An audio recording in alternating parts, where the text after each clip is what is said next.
నమస్తే, నేను రాజేశ్వరి.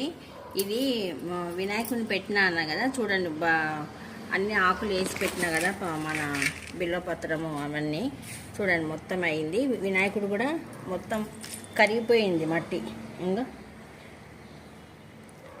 ఇగ మొత్తం కరిగిపోయింది, విగ్రహం అంతా మెల్ట్ అయిపోయింది. ఇంక ఇదంతా నేను కంపోస్ట్ చేసుకొని ఈ నీళ్ళు కూడా చెట్లకే పోసుకుంటా, కలుపుకొని అంతా వాడుకుంటా. ప్రతిసారి అట్లనే చేస్తానండి, ఈసారి కూడా అట్లనే చేసిన.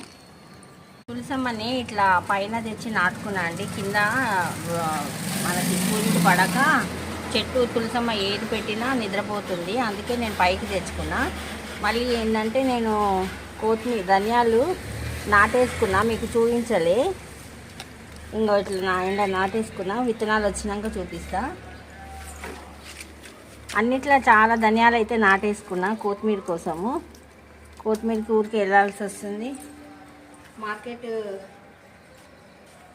నాటేసుకున్నా, ఇప్పుడే నీళ్ళు చల్లినా. రోజుకి 3 సార్లు వాటర్ చల్లాలా, కాకపోతే అంత టైం ఉండదు. నేనైతే ఒకటేసారి చల్లుతా.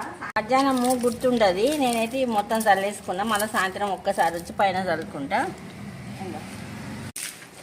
చైనా కాపర్ ఎంత బాగా నాటుకుంది చూడండి, మొత్తం మంచిగా నాటుకుంది.